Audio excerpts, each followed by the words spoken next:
ഛത്തീസ്ഗഡിലെ മാവോയിസ്റ്റ് ആക്രമണത്തിൽ മലയാളി സിആർപിഎഫ് ജവാന് വീരമൃത്യു. പാലക്കാട് ധോണി സ്വദേശി മുഹമ്മദ് ഹക്കീമാണ് കൊല്ലപ്പെട്ടത്. ഇന്നലെയാണ് മാവോയിസ്റ്റ് ആക്രമണമുണ്ടായത്. മൃതദേഹം ഇന്ന് നാട്ടിലെത്തിക്കും. വളരെ സിൻസിയർ, ഭയങ്കര ആക്റ്റീവാണ്. ഏതൊരു കാര്യത്തിനും ഏതൊരു പ്രോഗ്രാം ഉണ്ടെങ്കിലും നാട്ടിലെത്തിയാലും സോഷ്യൽ പ്രോഗ്രാമാണ് ഏതായാലും എല്ലാ ആക്ടിവിറ്റീസിനും പുള്ളി മുൻപന്തിയിൽ നിൽക്കും. എല്ലാ കാര്യത്തിനും വരും. ഇപ്പോൾ റീസെൻ്റായിട്ട് പറയുകയാണെങ്കിൽ റീസെൻ്റായിട്ട് ഞങ്ങൾക്ക് എൻ്റെ ഹോക്കി അക്കാഡമിക്ക് ഒരു ഗ്രൂപ്പുണ്ട്. അതിൽ പുള്ളിയുടെ പഴയ കല്യാണത്തിൻ്റെ ഫോട്ടോസൊക്കെ ജസ്റ്റ് ഒരു 4-5 ദിവസം മുമ്പാണ് ഞങ്ങളുടെ കൂടെയൊക്കെ ഷെയർ ചെയ്തിട്ടുണ്ടായിരുന്നു. അത് ഞങ്ങളുടെ മക്കളൊക്കെ ചെയ്തതായിരുന്നു. ആ കുട്ടികളെ വെച്ചുള്ള ഫോട്ടോസൊക്കെ കുറേ ഇങ്ങനെ സംസാരിക്കും. റെഗുലർ കോൺടാക്ട്സ് ഉള്ളതാണ് ഞങ്ങളായിട്ട് എല്ലാം.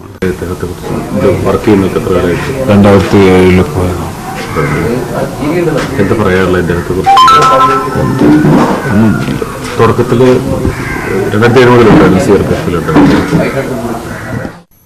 പ്രസാദ് ഉടുമ്പശ്ശേരി വിവരങ്ങൾ പങ്കുവെക്കും. പ്രസാദ്, നാട്ടിലിറങ്ങിയ വിവരങ്ങൾ എന്തൊക്കെയാണ്? മറ്റ് ചടങ്ങുകൾ, അതുമായി ബന്ധപ്പെട്ട കാര്യങ്ങൾ എങ്ങനെയാണ്?